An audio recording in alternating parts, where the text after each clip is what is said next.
What's up, everybody? I'm David, aka Preacher Man, here on the Fraser Chronicles podcast. And today we're going to be talking mental health, education, and economics. And today on this show, I have Ashley joining me. Ashley, go ahead and tell everybody who you are and what you do. Hey, what's up, everyone? I'm Ashley Barbara Brown. I'm a licensed clinical mental health counselor, licensed addiction specialist, counselor associate right here in North Carolina. So, yeah, happy to be here. And I'm glad to have you on the show. So let's jump right into this podcast. My first question for you, after you told everybody who you are and what you do, my first question is, when do most people find out they have a mental health issue or disability? When do most people find that out? Man, good question. I don't really think that a lot of times a lot of people don't ever find out. I think that when people come to counseling, most of the time it's because they're experiencing some symptoms right then and there, and they kind of want to talk it out. And usually they don't see it, or we don't see it as symptoms when they come to counseling. It's more so like an incident or a situation that has occurred. They want to kind of talk about it, and after speaking with someone, most of the time they realize that, they have some mental health diagnosis. But a lot of times people go undiagnosed. Okay. And as you said, some people go undiagnosed. Now, what are some reasons you would say people find it hard to seek therapy? Oh man, a lot of reasons. It's just the stigma that's still with mental health. When you think mental health, most people say, the most famous line, I ain't crazy. I don't need no one to talk to, or I'm not talking to no stranger. And then again, it could also be money. Money is a factor, especially in this economy right now. People are trying to survive, and the last thing that they want to spend their money on is some extra services that they feel that they can go without. Okay. And that leads me to my next question. So does that bring about that stigma? Is there a reason behind the stigma? Could that be the issue, or what could be the issue behind the stigma of getting mental health therapy and things of that nature? Oh man, it's just the world we live in, having a label, having a label on you and being categorized as crazy or categorized as having a disability. You feel like it's going to interrupt or interfere with your opportunities or ability to do certain things. So, it's just the life we live right now. Okay. And with that life we live and with the economy making so many different changes, are you starting to see an uptick in a lot of people with college degrees coming to you for therapy? Or are you seeing it with people with just high school and GEDs coming? Could you give us a little bit of insight on that? Oh yeah, absolutely. I think now more people are starting to seek out therapy, which is a beautiful, beautiful thing. And I would, it's all walks of life from in terms of education, master's degrees, bachelor's degrees, and we have people with doctorate degrees. And not only that, like I'm a licensed counselor, right? But I have a therapist. And so I think people are starting to realize the importance of mental health. Mental health is just as important as physical health. And I think slowly we're starting to gravitate towards that and understand how important it is. And no, it's definitely been an uptick in people seeking that. And so that has been a wonderful thing. Okay.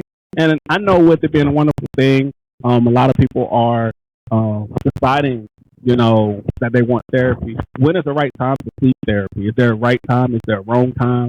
Give us some insight on that. Yeah, the right time to seek therapy is right now. and I say that I'm laughing, but it's so serious. There doesn't have to be an issue right now for you to feel like you have to seek therapy. That doesn't have to be an issue at all. We just need to be able to have someone have a safe space where we can be able to express ourselves without bias, without judgment, without feeling like someone is going to repeat what we say.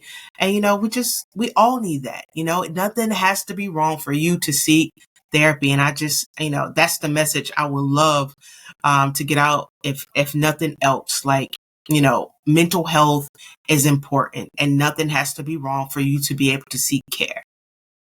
So I know when I was speaking care at one point, and you said you had a therapist, and I think everybody needs a therapist, honestly, because one is to help take that stress off of you as an Mm-hmm. individual. And I remember when I first went to therapy, and I was thinking like, is this a safe space for me? You know, is this Mm-hmm. somebody I can talk to and get help? Because at that particular time of my life, I was in the military, and I just was like, I don't think I want to get help because again, it was like the stigma. Then it became not just the stigma; it became, is this a safe place? Is this somebody I can go and talk to? And when I started gaining that trust, because I realized trust doesn't happen just at first talk. And I know Absolutely. you're saying when you're first starting with some people, you're gaining that trust, and you're trying to figure out, okay, is this a trust factor? Is this the one I can really talk to? So when you're out there, and this is a question for you, when you're out there and you're first starting off with a person, right, Mm-hmm. a client, someone who's coming to get therapy, and you've never met this person before, what are some thoughts going through your head when it comes to listening to them and then guiding them, trying to help them? What's the first thing that comes to your mind? Oh man, the first thing that comes to my mind is just meet them where they are. You know, this is your journey, and I'm wanting to join you on that journey. You know, you're the guide to your life. I just want to be able to be someone you could reach out to, if needed and when needed. Um, but trust comes building that rapport. That is so important. And it doesn't happen in the first session. And sometimes it could take two or three, and sometimes it may never happen. And if it doesn't happen, that's okay. Just find another therapist that you vibe with, that, energy fits. Every therapist isn't for everyone. And so I think that that's important. And a lot of times people get discouraged if they go to therapy and realize that that wasn't a good fit, or they didn't like the therapist, and they're just like, therapy isn't for me. And it's like, no, that therapist might not have been for you. So don't give up in that. Go and seek out another therapist that you feel like you vibe with, and energy matches yours, because that is so important. Oh yeah, and I want to ask this question. I know this is probably a question that's way out of left field, but I'm gonna ask it anyway. Um, as a black female therapist, Mm-hmm. um, do you encounter other races such as white who might feel like this is not a safe place right now for me? This is just, I'm just going to talk to them, but I'm not going to just come in and just give you everything in the first, in the first session. Yeah, absolutely. No, see, I haven't encountered that currently, just because I am in private practice, and being Okay. in private practice, my clients get to choose, coming to me. So by coming to me, they already know that I'm a black female. So even reaching out to me on my website, there's my face plastered right there. So they know what they're getting into. However, there has been situations, or when first starting out, when I'm working for other agencies, where you don't really necessarily get to pick your therapist, or you don't necessarily get to pick your clients. You work with the various groups of people, or diverse group of people, and they don't feel comfortable, and then there's always those microaggressions trying to challenge you, power struggles at times. But again, I don't really deal with that right now, and that's the beauty of being a private practice too. You get to kind of pick who you want, and they get to pick who they want. Oh yeah.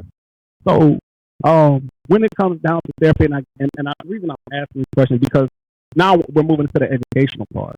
When it Hmm. comes down to education, how can a person educate themselves on one mental health awareness? Yeah, man, it's so many resources out here now, in terms of like um the internet, and when I say the internet, I mean in like articles. And that brings me to something else. I love social media. Don't get me wrong. It's cool. I love the benefits that it has. And then I also hate social media. Um uh and especially when it comes to therapy. There are some good therapy online. Don't get me wrong. Like, people giving out good motivation or whatever, but don't go to TikTok to get diagnosed.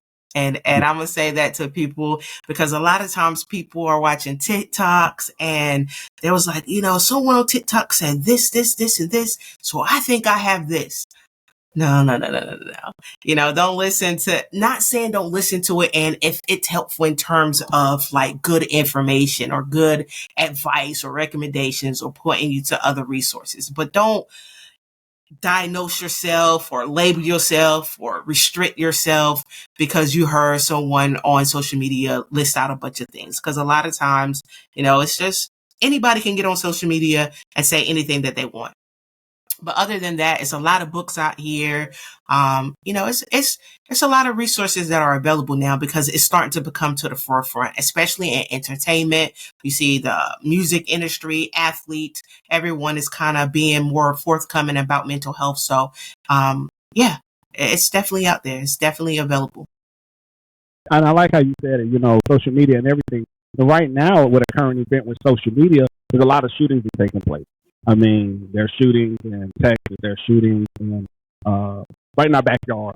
Is that a mental health issue, or should that be a mental health diagnosis for some of them? And what are some things that people who are out there might be struggling with, wanting to go out here and pick up a gun to end these problems or to make a problem bigger? What would you say on that? Yeah, depression is real, suicide is real, and we're starting to see it a lot more. And I remember once upon a time they used to say that, suicide wasn't a black thing. And, that's no longer true. We're seeing a lot of black people starting to commit suicide, and I do want to say seek help in those situations.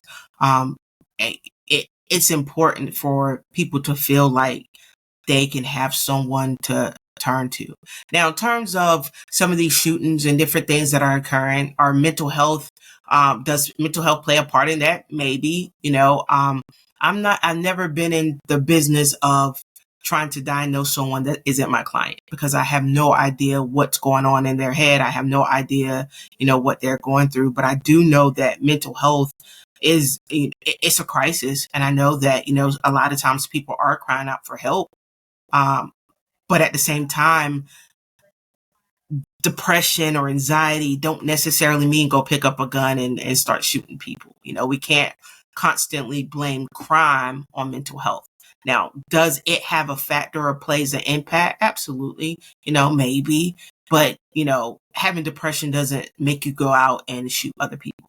Or having anxiety doesn't make you go out and shoot other people. That's behavioral. Okay. So, as a therapist, and I know you said right now you're in private practice, but can you talk about private practice? Like, what type of cases do you see, or give therapy? What type of people do you give therapy to, and how do you really help people who sometimes show that they really don't want help, but they're seeking help, but don't want help?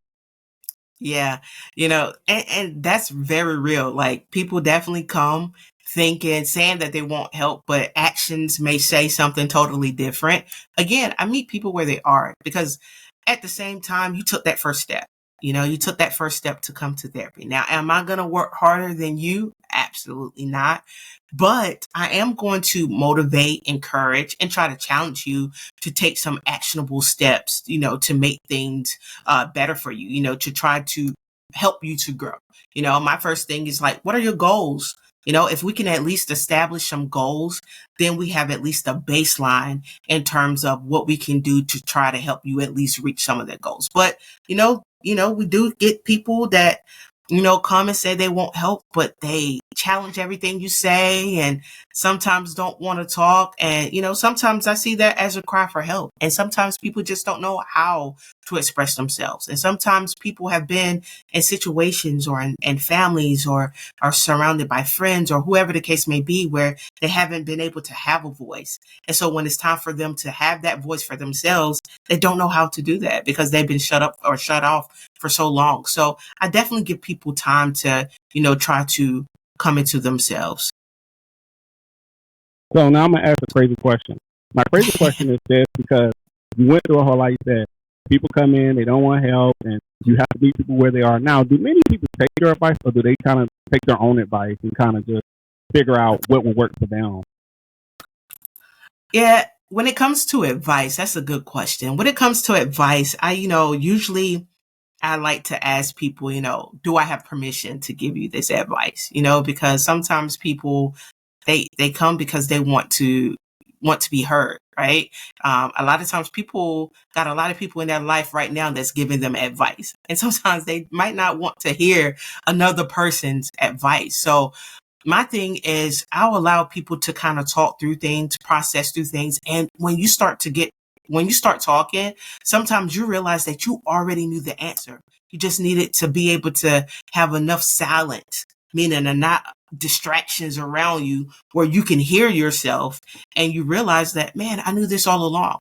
And my goal and my job, so to speak, is to help guide you to your own decisions. I don't want to make decisions for you, because if I make a decision for you, then you have someone to blame, right? Or you that might not be something that you want to do. So you're not going to be as motivated to do it.